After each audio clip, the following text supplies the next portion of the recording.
my mono. Made the best someone say Casio, KFM TV, and I see baby say Fidie no dia to her. Monfa and Chay, San say Drew baby, a yan Fidie near my hotel near Did my hotel chima. Na mwaka na machine so ama na mwetimi dia che na yesi yetimi asom ye ni asom osompa ene anopensem no edoso pa na ansa na ne dia aseda be ma aboafa wo mo ebo ye chidom sanse ye musika ena ma mesumi ahoden ene akwanya na metimi aba betina ha KFM Musical Center wo mo na di instrument papa be adwaman so a eboa eya ankwankwa nwumeku nsori ahodo nyina ene conventions ahodo ba fasha ahodo ni nyina mo be hia instrument e wona nimu wo mo de abe adwaman so de amount say brabeji bi na adwuma wo ye na ntimi nkoyin fama DJs ahodo mo de wo mu afi obi bia de wo mu fiti drums combos guitar keyboard bibia okoho no ma benye bi KFM Musical Center wono ma say on kramante mu ha de mu Zongo Lane wo Asante Mountain so a da weni hwe ye dum wo mo ne Sambra Hotel no ena ebo enimuhwe okoho a instruments bia no wo be ma obi ama bibia netimi akoye edi ama yemfri oni enko eye talent microfinance esikasem eno mo so so etimi edi aba se omudwe hu ntie no wo mo abesianse hu no ketua bi enti eye sika omde be ma eye besia no koje a eye nti ase apam na adon sa be hya ase utwetwa ne kakan na ni nyina no etimi etwefro se be asika no betimi enya wonfa so a ewo ma esefata wo ni nyina ne yenhyehyɛ ya talent microfinance omo ede tukwan mu ede ama obi bia wo manga na half in studio wo bi omo hwɛ so nkra ne yemfa ma ni nyina no wo mo ye bi wo no maka che wo man tam bebre nim de wo mo mo bo adwuma de ben wo no otwipiri omo a ni omo nkasa se ni opani bia no mehwe no maye ne sa pepepe etimi di ama wo afi yenko dadaba tech hub eno so ye phone se ne ho aka de enti se wo hia phone bia ene kra na ya ba watini di nkra kopie mu wo dadaba tech hub obenye bi edi ama ne ho chargers keyboard airports ne ho nkro no be nyina no okwa dadaba wo bi wo ho opebi ni do so promotion to akwa akoton wa oton phone so manga na ha ni nyina no wo bi wo na kachi ho dadaba wo kaneshi bia ya takwa station e hyen wono mpai no kwa wono so behwa ma bibia e fa nkita odi ehu nsem no etimi akoyi ede ama yumekoyi enenne wo mo ebo mechi doma no pe ama media no pansem na ba be somo sekasie wo KFM TV kasamfonyini esonsem ne doso na me moboso kakrama die ba bedi mo akotini bia ne se nedwe mami mavis how akom si ni chim se wedi eye benfu na anaje no pokwa agiman ho ya oye pa sansa asem ni si ye ene bra ye bro no ablikuma not ni important mo bra na by election no every run na e koso no ka o hwe ni mu posen ka mami be fre na bisa se ne hotesen be si nne wonte anomaso kura e wona kache a eno ya ade a e ha ni ye pa afie be concern from His Excellency John Dramani Mahama mene wo kase ye bypass project ahodo ye kwan ni akwan ahodo a wo twitwa to bia ye bi no mebeboa ama traffic a eya eson ye so bebre na no wo chem sisi ano den ni ache ye Greater Kumasi Asante Mountain mo kwa akoboa ama sa adwumedie ni hyehyɛ ni nyina no etimi akoso ye bebo eredwe de ensemo dom kuma no so de ye so bro boy ye MPP am NDC ameni oko no ni aban ote so sisi asisi ano eye 1 CD levy or de by D levy ne nam so ama eye fango bo no ba be kostro sanso omo ka kiro mo se ade so mo de by de o have ba na instrument e ne nam so ama ne fango bo no emu apeja kakra ne be kwa enigide ensemu de ama ene DJ Azonto no so de song pa akodi ama medical ene Shatawalia ye bebo enyum no de akiro no wehu de ewum ene nsema hodo a wekunchire gumu nyina no ensema foforo binom ka we ho mede ba be somo edin no Afia Fosuah Oduahoma Sresrebidi from Afia yentwa ye hombra sisia na yenhya sema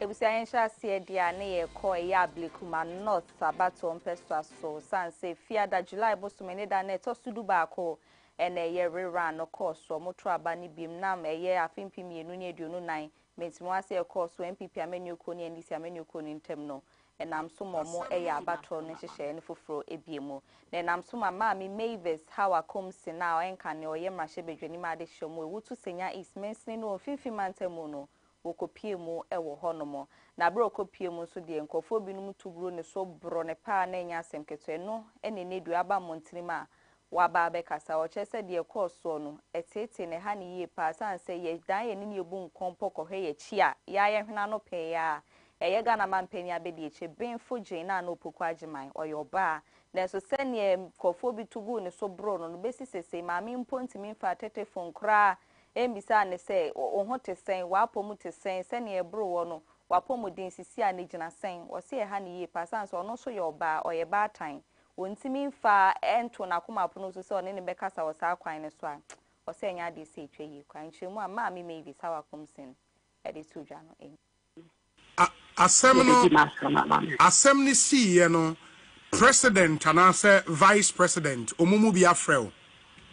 not even one of them, and they see a sitting vice president oyoba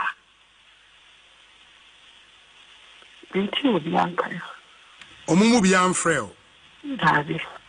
not even the vice president and an actress. I'm not making say, "Oh my God, the party of our nation." As we speak, no.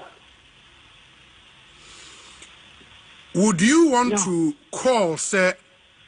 Ayawaso West Wogon, there was this commission of inquiry, shared the course when you name all the active players in our call before the commission.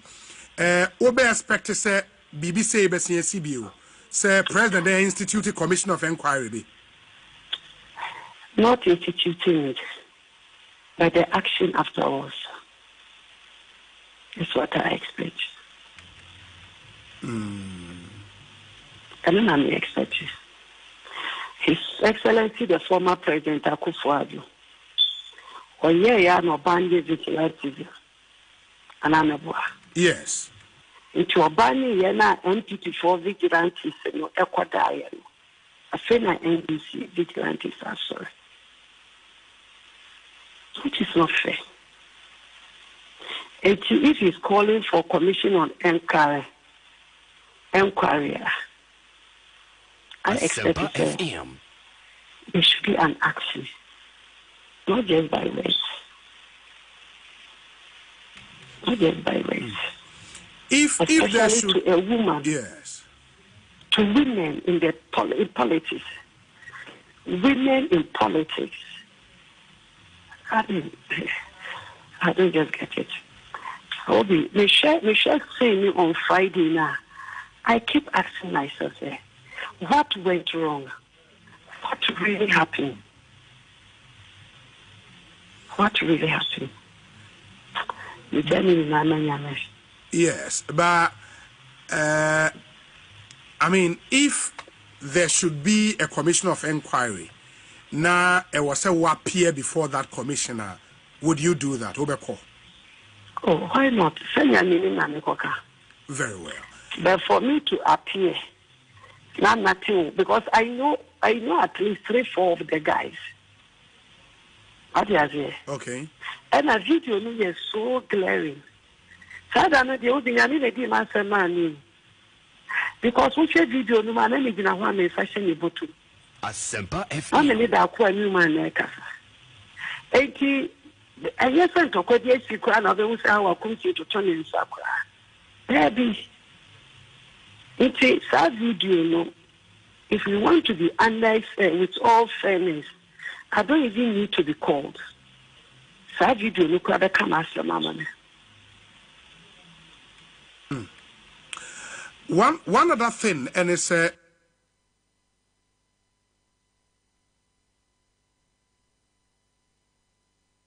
I am free when you also consent for move from out dear. A His Excellency John Dramani Mahama, Bettina Benya, you soon say. Policies are who do be brennan, and Dana Kuma Pronosoa, what Tregun Crata, Swaninano, washes so betimia young wajuma, a boamo mining kind chrono etimia conenim. Nabaqua ne will not say a big push, Jumedi, Nina say, ye, in you ma who do I yasha, see a bind for fra bind that door, my bang no my baby or main to me in ano. wo disicate se be betimi apagya saa niema ne nyina ne saa projects ne nyina no etimi die so se ba ne suku ahodo ya kwan ne akwantempon ya afin so yen saase ahodo ehia sinsie mapa ne ho nkro no ba nyina saa dwumedie big push no na wo de ba behwe ne dua me no wo kase wakwakopie mu asantemantamu na numu no de to ade hye mo ho anim se oba beboa ama ye ne udru adwo so ne mpotamu a wo twa kwan bi ato ho a wono mo kɔ Burkina Faso ne Togo ni no metimi amane afa ho se be ya aka asakesi a edru ewia ne afin so da nkofo so de o ma hyenketwa no etimi fa kwan ne so e de traffic kese e ba no etimi eye fru nchemu ne nsem o de maye no eni. Under the big push, we are going to commence the construction of what we call the Greater Kumasi Bypass. The first quadrant of this bypass will go through Ejiso and link the Mampong and Techiman roads.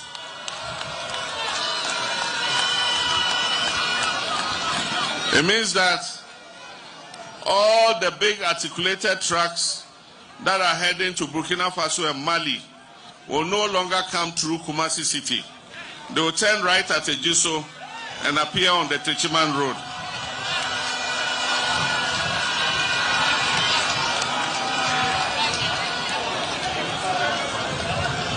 This will help decongest the city. It will promote safer travel and restore Kumasi's urban integrity.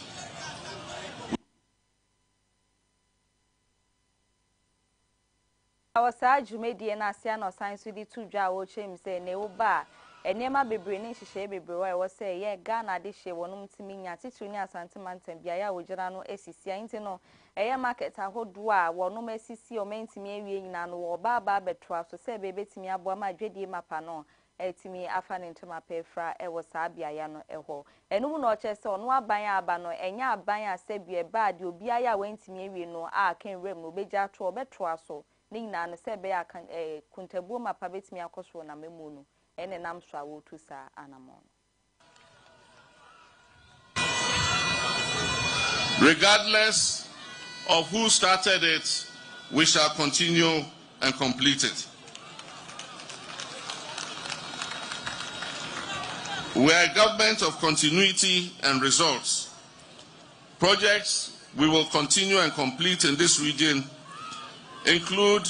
the KJTM Market Phase 2 project,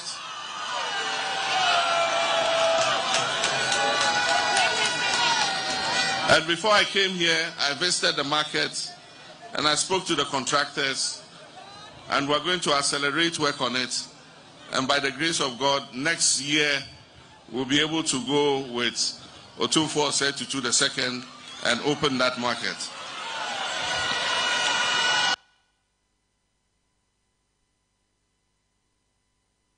His Excellency John Dramani Mahama, Nesem Nimu, Broko Pimu Asantemantem, Monache say, thank you to Afimpimi Nuni Dununai, Wamobua no Trabamano, and an Amsumoko Pimo, the Asidani Moni on Sem Comomo, any Afinema Hodua, Wababet na Benyani, so Bababua, Ama Santimantimetimia Conin, Menumu, and Odo Massichem say, Ed Briar to Abano Avi and Mashibeja Hodo say, and soon any Yadi Breno was Santimantemu. Afin so ye ba ye presidential results na ye ono ni die mu so nya eye mano ohamu ebupen eduasamiensa 33%.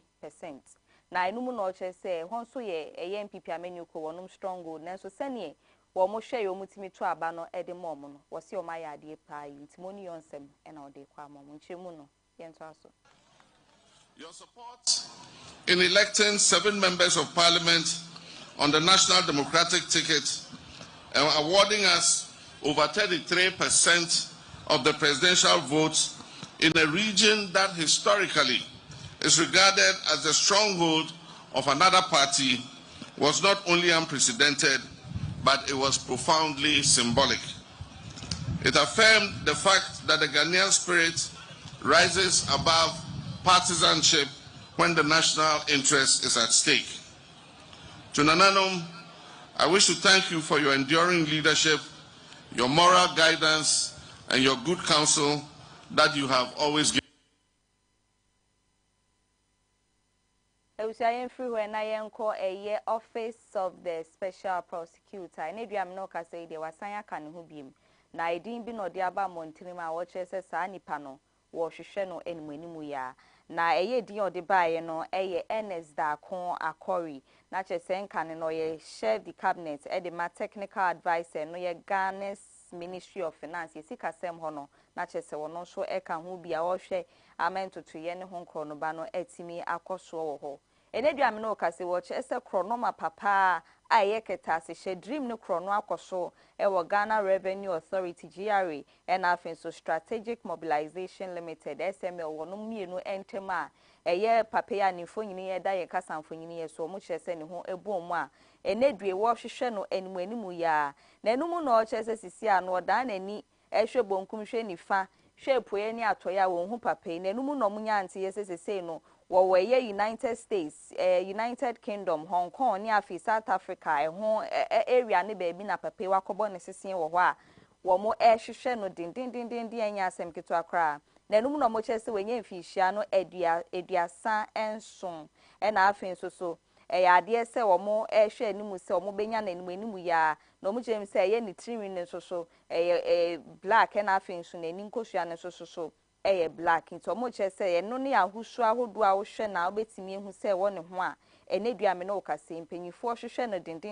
na enumu na OSP di aba montiri mu se wo bia obenya eye nsem ahodo efa onmanyafo akori ho no bomodin na ti o ma homa no 0554494499 anase mpo 0554484488 na ni na no chese ometimi aboa ma yaso eye papen page se be asikasema afa ne nsase ne krono bo keta hye ni dream krono de no ometimi ne ejina emra nim tiweni ensema ahodo ne nkaibo a eye office of the special prosecutor munya fokisi ejabenda no wode aba montini mu mi free ho na menko eye nsem mu a eye apomodin na America kre na chese eye anesefo mo wo manga na ha no wo mo te wo mo gu montini ma ni na chese oye kire ni chenchenche na no mo ye mo chese o mabisade ni o makoma so ade bi o mde ato mpanifo ni mu no enya de so metimi ede aya ma omo na so san se ye wo eye ntesu kokko wo ye numada ye jaiti fita no na ehu behia ye so mutisi montini so de ntima se o mukoko no mu bufu dendin ni mampanyifo hu se omeni abre na sikasem eni akade ebetimi abo ama ye apomuden sem omo ewo mu no etimi akona nim dia momo ene nam so a omode o makade nyina egu ho enedua me no kasei no ade se maame perpetual oforiampofo a wono eye association omo president eye midwives association on eda no no waba be kasa chim sisi ano eya adesrede na ebisade omode kompanyifo enim no wo ma ye mu miensa edi amom nchemu no nto aso a maame perpetual edi to dwa no eni on the 8% non-basic allowance which was intended to appreciate the market premium of nurses and midwives upwards, the employer was emphatic that there were serious distortions which has affected the market premium of nurses and midwives and that they will take urgent steps to rectify same. Full allowance will be paid to those who are entitled to it at government-approved rates and not at the rate of 10.99 or the ex-pump rate as contained in our collective agreement. All other items as contained in the Appendix B of the collective agreement are to be costed and included in the 2026 national budget. Agreed as follows, that 1, the employer would write to its agencies to implement the continuous professional development allowance, including the pain and iron renewal, the 13th month allowance, the medical subsidy, and other related Category 2 and 3 allowances as contained in the collective agreements. The National Council of the Association, at this point in time, has taken a decision to halt all intended industrial actions pending the full implementation of the entirety of the collective. so any concern for more intimate farm out there. And edwe ye komra shebedwe fia e ade se ye Fisheries and Aquaculture Bill 2025 for no e ade se omo ade atuma ni na na eba beboa ye adwuma dendenden ama afi ye nsu amunam e na afi so se ne betimi akonkan gina na mo so na afi ye komu a enkofa amane ni ohaw ni oyele bia fambro no empanyifo de sane mane nyina etimi agu akwemu na so afo hwe ye nsu honam enedue eyonmunyafo Emilia Arthur ona ejine mo kasa ya Watching na neba beboa ama blue economy agenda His Excellency John Dramani Mahama diaba eboa ma yensuo metimi ate na emunam so etimi nya ahoden ma ekoni pedue ni menkofa amane bi amba no wo metimi ahwa ma bibia no akoye nti we ni nsema hodo a ene ma Emilia Arthur ono yeso afọ ono hwe yensu anso ho ene honko no ba no wode ababetu edwa mi free ho na men consent foforo mu entimi mfa ma odia yeso afọ a wono hwe yensa ase ne afenso obo ade ne pa watimi edi adom ye no ode ababetu dwa eye ni nyina no chem se niema hodo betimi aboa ama excavators ene honko no bo mu di kosi yensa ase ahodo so edwiri nsase ni gum emagalam se etimi koso eye onmunyamfo Imano ama kofibua wakasa o chese mpanyifo din hyegu akwema ni nyina no obeyisa ne mane nyina etimi de free ho. The Ghana Revenue Authority plays a pivotal role in this process. Custom officers at all designated ports of entry have been instructed only to allow clearance and gate out all earth-moving and mining equipment when approved import permit is presented and endorsed by both the Ministry of Transport and the Commissioner General. Furthermore, a special clearance code is being developed within the Integrated Customs Management System, ICOMS, to track these permits and ensure accountability at every stage. Madam Speaker, once clearance is granted by the above institutions and the equipment is gated out from the port, the Driver and Vehicle Licensing Authority assigns a special identification number plate, distinguishable from the conventional number plates. Normally it's in a green color. The inscription on the number plate is green printed on a white background. Speaker, to ensure that we have eyes on the movement of each earth-moving and mining equipment, tracking as required under LI 2404, each registered equipment is fitted with a tamper-proof GPS tracker. This tamper-proof will make sure that anytime you tamper with it, it will go along in the operations room. Managed by a centralized equipment monitoring and control room, currently set up and operated by personnel of the Minerals Commission. Since this system was put in place, 150 of these excavators have gone through the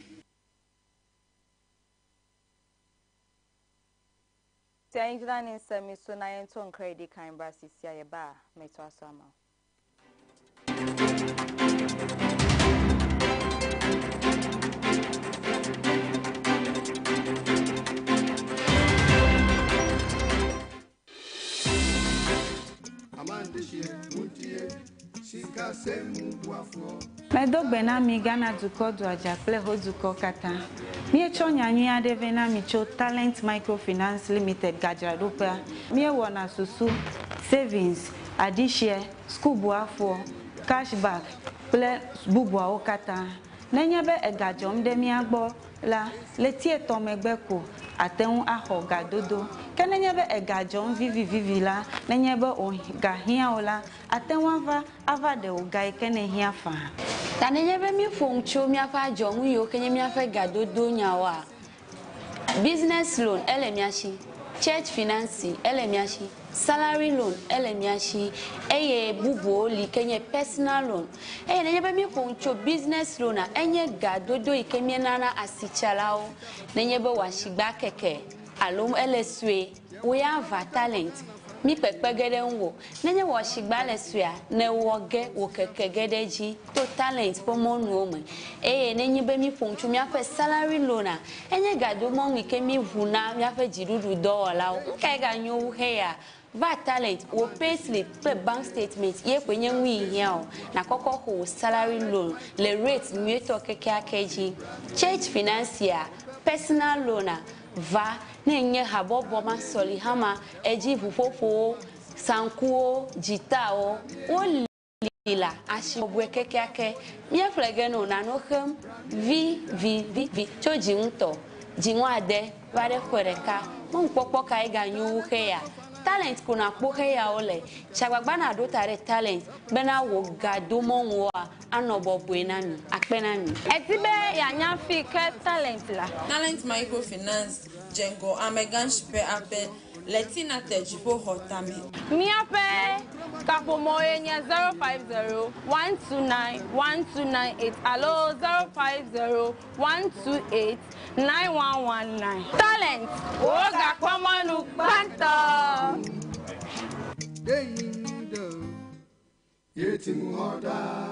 Talent Microfinance, your channel of wealth. Yo, I'm up for and I am Makwaba at the bar, a KFM musical shopper. The Tosumi, no, who free a Kumasi Malcolm that Damono, a sunny at the bar at Dumino, Sabran Udu, a Sambra Junction, Sambra Hotel, Quantana Sope. Now shop no any Sambra Hotel and the Dinsha anymore. Would the free Sambra Hotel, a wool sunny at the co, Nankane and Hagan Hono, Annie, a hot and a KFM musical shop. The Tosumi, no, yet be no fofro. Now the air can say, if you papa a timiche, the Odia sorry, the Odi grow agro ahudo. Tuma de be a woody open here a young figure musical instrument piano, a KFM into a say Ghana Muntie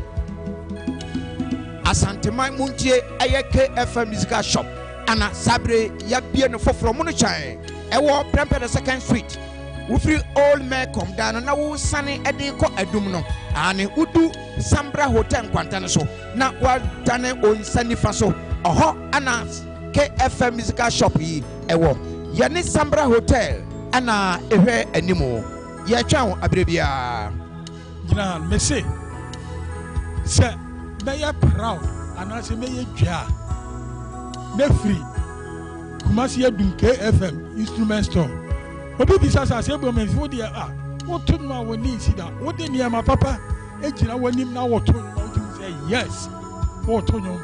bibi aka wakoma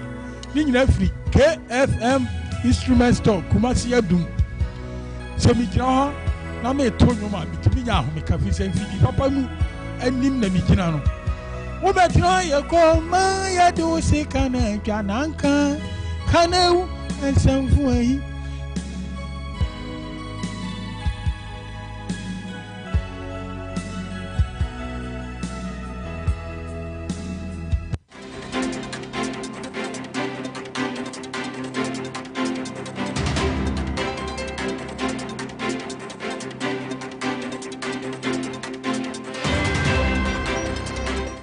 So I am to us when young consent for more Cassian, so none of him from out there. And rather, and Carmante Muha, Nima, I and Canema Penina, Nado Danko Fuado, Natina Ewono, and I just said, Bede, just a sprinter, Shandy, at the Aquaco Shini warm when I'm so cram, I dishi binum, 80 a pre pregnant and Ketua Cram and Ocasino, Yedi Aquaco Pimu, Ewo, Ayar Sabia. Na de koba apote pe nam sma kwenhye siye no enya de say nchemu mapa etimi aba na emom mo mo gina ho a wo mu hu sani asemi siye chese o mu susu say driver no ya de say ni brake ni feli no ene nam so de kohwe eye wo mo ewo ni me nam so me bi me prepra no wonsem na kwa akwaye deja enya asem keto ame no ka say die bebre na na de o makwa akopie mu a mate kura no count de ne o mu say ewi ase kura no no kura de moja pa na ofia enya asem keto no so de na kwa akopie mu wo ayaresabia ya dokita fon so ehwe se no mapomuden ho nsem no ebetimi akọ na bibia no etimi ewie mudie no mu na de hye bi no hye se ne eye Ghana mampani dada na nado dankwa kufuado eye ni fie eye ben kwan ho sa bibia eye ban ebetimi abo ehonom no enni honom no mo hye se etwetwe aso kakra san se ho ne e busy road pa nti ekoba se hwe ni ho a ebetimi age ban na abo ban wo honom a ho nsem na kwa akoye bibie wo ho me no ka se de hyenkani enam ne so ma akwanhye isiye no wo mo ede na kwa akopim wo nima police station ahwehwemu mapa koso wo saa ensem no emu me free ho na makọ eye achimwenchi me de achimwenchi ene to aso a no wo de nchembo district we poye mantemu na me no ka se sisi a wono mo mutu efom agudie no bi wo ho no ade sam na edwure gu ama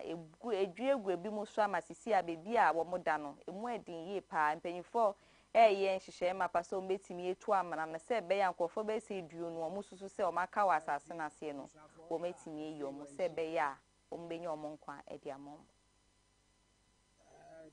abishafo hwa esi wanchi ane ewoyo na ohwe enipa wa ha ebi krampo ekofie na hwe enhua da hanoma amuna no abu akata nipa so enhua na se a areho na so far no de information a eba ha yenya se nipa be text video omo wo amuna ni mu a yentumi enyi wo nti wa ha machine ye na o san hua ni bi na she's usually born surely be as say no ayawe ho sam kase e o banchi anoma ye nyina ye di hu abobo awe ho ye ni pa be force so far by ko pa na ho me no amu chide ma ya iye kakra ni sana aka no de omu ni afi nti ye so awa hanum e di akire ye so ha e di akire anya sam keto na atu wanchi mai na se ana ye ns ni o ye afi na we so asan ya entra so yare ho sempa na esi ewo wenchi na me concern fofomu etimedia maudia eye Northern Regional Police Command ne dua me no wokase o maso ya Alhaji Abdullahi Sayuti wonu official no eduonu emiensa 53 na wo ye pharmaceutical distributor na chese ndro ho nkrono bei wodi bi me man amanfo mo so tu koton ne ho nkrono ba ne dua me no wokase o maso abrante yi mu anase papa yi mu a wo mo esusu se ye nuboni bi no opioid ene wakope bi ni do sopo mu pe ye bi hu ne nkro no ba keke bi bomu a ene due se ne ya posifo hwe ni mu se se nuboni fa no betimi akofom na brasie na mpo no ebetimi efi o man ga na ha papa di ne ho ahye ma wodi hu dwa no wo maso ni mu ahwehwe mu mapa ba bekoso e wo ne nsem no So the tramadol at the top of that. Yesterday, guys no sleep. As guys no sleep, you see the payback. Everybody shift. Shift, look at hey, mbeza tibetu. Abejato. Timma mbala. Timma. Alhaji man, the kwana tramadol. Alhaji man. Abenyo tim. Abenyo tim, otima gasia. Yisman man kanya. Ocean man kanya. Abenyo tim man gasia. Wow. Alhaji tramadol. Abuja kapoli. Polinga bal. Oh. Alhaji man, Abenyo tim. Jima Alhaji man ko kana.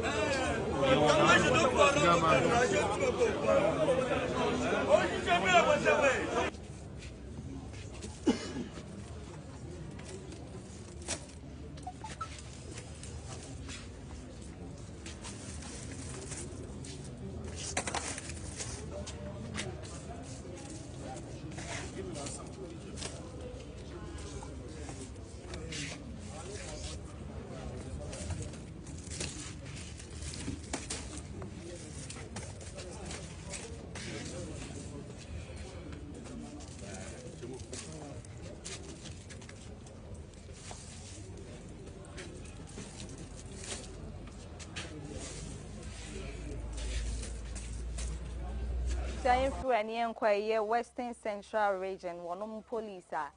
wo honum no bambo adwuma ekwa wonum ho no ne dua me no ka say de o machi nkofo ko mienu wo mo kwan edu o mo de bo mo nyina ne say no mayo mo say ye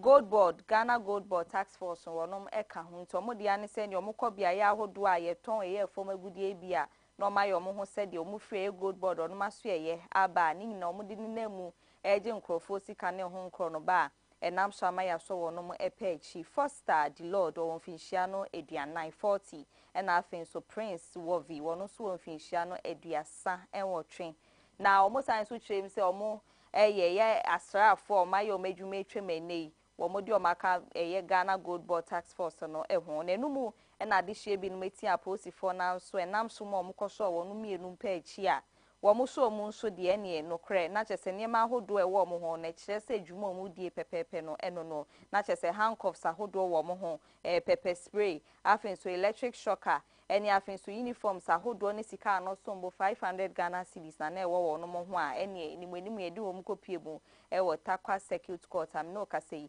nhwehwɛmu mapa ɛkɔ so ɛwɔ wɔn nsɛm enum na apolisifoɔ de aba mmɔntene mu echem so bibia ma nanim da ho se krodom no san se Ghana de hye bebre na yo mo ho dua broni edwuma enfo mo ho edwuma enye o mo dia no eno mate egu montini mo mo ya o mo de gi ade hye bisika edinti mo eni nda ho ye pa se be a ye mfa asokwa enda ne wa chinchina nti weni nsem ahodo aposifo nkrata ne afi o mo chi samrantie mienu wo mo de eye futuro ma Ghana ade hye na ye ngina wonom ensem so na ye ndan ye ne ye ba ye kɔ eye twedi nsem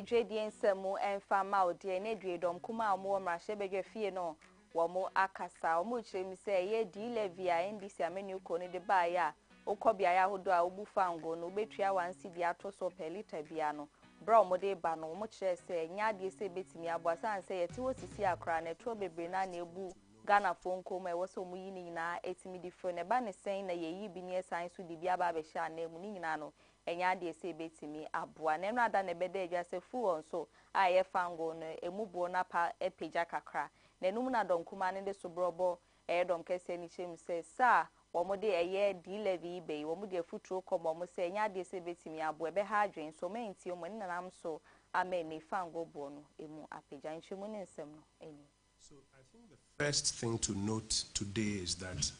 the warnings that we gave from the minority caucus have today, unfortunately, seen the light of day. We warned that, contrary to the government claim that this levy, this D-levy, will not increase fuel prices, it will increase fuel prices by 8% from day one. You remember the government went on and on and on. My brother John Jinapo was talking about the fact that it only takes an innovative government, a smart government to be able to introduce a levy and prices will not go up. The cat is out of the bag. Today, it's gone up by an average about 8%. That's the first point. The second point is that it's not just today. Because fuel price levels are not in our hands, any escalation on the global market, when it translates into a change in the price of the global price,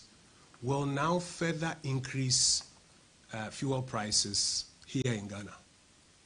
The third thing is that this is the time when, because of the strengthening of our currency, Ghanaians should have been enjoying relief. And the government is rather at this time introducing this levy in there and denying the people of Ghana this relief.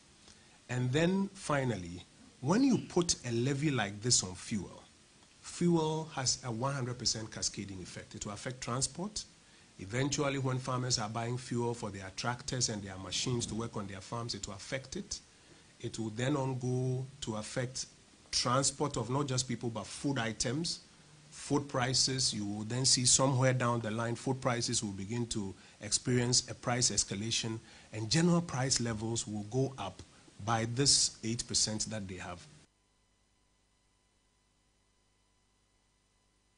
Ebusia engineer onmunya fokojo upon kroma ensemi so na yendan yen ye ba ye den sem nu kwa akwie we ni gide mu ede ama.